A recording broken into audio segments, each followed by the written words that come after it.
ابا جی، ڈیڈی اور پاپا میں زمین اور آسمان کا فرق ہوتا ہے۔ جب میں نے ہوش سنبھالا اس وقت تمام گھروں میں والد کو ابا جی کہا جاتا تھا۔ اس دور میں ابا جی صرف بچوں کے لیے ہی نہیں بلکہ بچوں کی ماں کے لیے بھی خوف کی علامت ہوا کرتے تھے۔ ادھر ابا جی گھر پہنچتے اور ادھر گھر کے صحن پر سناٹا چھا جاتا۔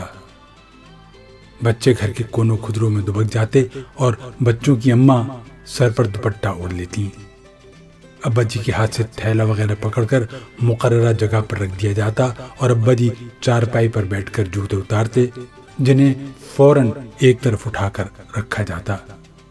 پھر ابا جی کوئی بھی حکم جاری کرتے تو فوراً اس کی تعمیل ہوتی۔ پھر ابا جی کو کھانا پیش کیا جاتا اور امی جان انہیں قریب بیٹھ کر کھانا کھلاتی، پنکھا جلتی اور سب بہن بھائی بھاگ بھاگ کر انہیں کبھی نمک اور کبھی چٹنی مہیا کیا کرتے تھے۔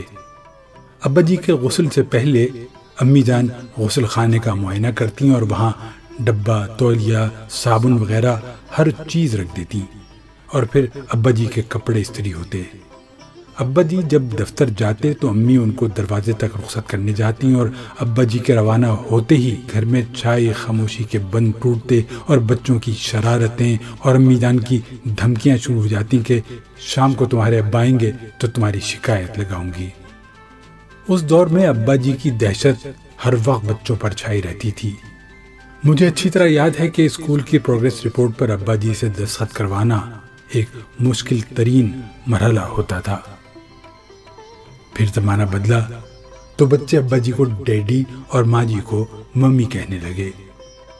ڈیڈی کہلوانے والوں کا وہ روب اور دہشت نہیں ہوتی تھی جو ابا جی کہلوانے والوں کی ہوتی تھی۔ ڈیڈی وہ حضرات تھے جو عورت اور مرد کی برابری پر یقین رکھتے تھے اور ان کا خیال تھا کہ بیوی اور بچوں کو ڈرا کر رکھنے کے بجائے ان سے دوستانہ تعلقات ہونے چاہیے۔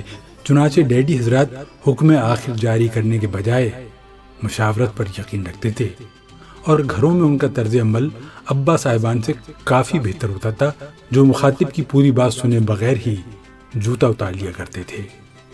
ڈیڈی کہلوانے والے صاحبان کو اگر کھانے میں کوئی نقص نظر آتا تو وہ انتہائی شائستگی سے اس کی نشاندہی کرتے اور ابا صاحبان کی طرح کھانا صحن میں اٹھا کر نہیں پھینکتے تھے۔ ڈیڈی کہلوانے والے بچوں کے سوالات کے جوابات انتہائی پیار و محبت سے دیتے اور بیوی کی طرف سے اٹھائے گئے سوالات و مطالبات کے جواب بھی خندہ پیشانی اور دل بری سے دیتے اور گھروں میں توازن کی فضا برقرار رکھتے تھے۔ زمانہ اور آگے بڑھا اور ابا صاحبان کو پاپا اور والدہ کو ماما کہا جانے لگا۔ یہاں سے گھروں میں ایک بڑی تبدیلی آنی شروع ہوئی اور گھر میں حکمرانی کا تاج پاپا کے بجائے ماما کے سر پر سجایا جانے لگا اور پاپا کی حیثیت گھر میں ایک عام شہری جیسی ہو گئی۔ پاپا صاحبان جب دفتر سے گھر واپس آتے ہیں تو ان کی طرف کوئی متوجہ نہیں ہوتا۔ ماما ٹی وی دیکھتی رہتی ہیں اور بچے موبائل فون پر مصروف رہتے ہیں۔ پاپا حضرات کپڑے وغیرہ تبدیل کر کے کھانا مانگتے ہیں تو ماما کہتی ہیں ذرا صبر کریں، ڈرامے میں وقفہ آتا ہے تو کھانا دے دیتی ہوں۔ اگر پاپا موصوف زیادہ بھوک لگی ہونے کی شکایت کرتے ہیں تو ماما کہتی ہیں کہ دفتر سے نکلتے ہی فون کر دیا کریں، میں کھانا گیٹ پر ہی رکھ دیا کروں گی۔ اس جواب کے بعد پاپا دبک کر بیٹھ جاتے ہیں اور ڈرامے میں وقفے کا انتظار کرتے ہیں۔ خدا خدا کر کے ڈرامے میں کمرشل بریک آتا ہے تو ماما بھاگ کر کچن میں جاتی ہیں اور کھانا لا کر شوہر کے سامنے یوں رکھتی ہیں جیسے وہ پیش نہ کیا جا رہا ہو بلکہ اسے ڈالا جا رہا ہو، اور شوہر کے ہاتھ سے ٹی وی کا ریموٹ جسے شوہر نے بیوی کی غیر موجودگی میں اٹھا لیا ہوتا ہے واپس جھپٹ لیتی ہیں اور بولتی ہیں ابھی تو بڑا بھوک بھوک کا شور مچایا ہوا تھا اور اب خبریں سننے کی پڑ گئی ہے، چپ کر کے کھانا کھاؤ۔ اور اگر پاپا کھانے کے بعد ٹی وی کا ریموٹ دوبارہ مانگتے ہیں تو ماما کہتی ہیں کہ چپ کر کے جا کر سو جائیں، اور یوں پاپا حضرات دم دبا کر سونے چلے جاتے ہیں۔